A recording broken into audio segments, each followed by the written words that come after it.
Sedat Akash, një violinist nga Turqia, ka zgjedhur Shkodrën si ndalesën e tij të parë në Shqipëri. Ai tregon se ka disa ditë që ndodhet në qytet dhe është i impresionuar nga atmosfera dhe bukuritë që ka gjetur këtu, duke theksuar se do të qëndrojë edhe për disa ditë të tjera.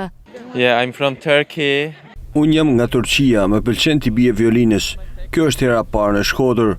Ka disa ditë që jam këtu. Më pëlqen të eksploroj vendin, ndaj do qëndroj edhe shumë ditë të tjera këtu. Dal në mëngjes të bëj xhiro, ndërtesat janë shumë të bukura. Ky është ndër vendet më të bukura që kam vizituar. Më pëlqen të vizitoj vende të reja. Shqipëria më pëlqen shumë. Njerëzit janë shumë të mirë, të buzëqeshur. Akash shprehet se i pëlqen shumë Shkodra dhe njerëzit e saj, të cilët i vlerëson si miqësor dhe të hapur. Pasioni i tij është muzika, i luan violin prej 10 vitesh dhe gjithashtu merret me kompozim. My passion. Yeah, my passion is... Pasioni im është krijoj muzikë, ta ndaj me të tjerët, duke performuar për njerëzit që të arktohen edhe ata me muzikën time. Kam filluar t'i bie violinës për 10 vitesh, jam shumë i apasionuar pas muzikës, i jam dedikuar plotësisht muzikës.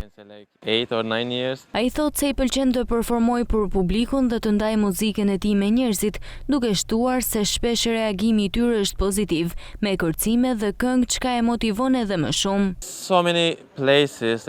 Më pëlqejnë njerëzit shumë këtu, janë shumë ndryshe nga vendet e tjera, janë shumë të afërt, janë miqësor, edhe nëse atyre nuk ju pëlqen muzika, ata sërish buzëqeshin dhe na thon faleminderit. Nëse atyre ju pëlqen muzika, ata na bashkohen, këndojnë, kërcejnë me ne.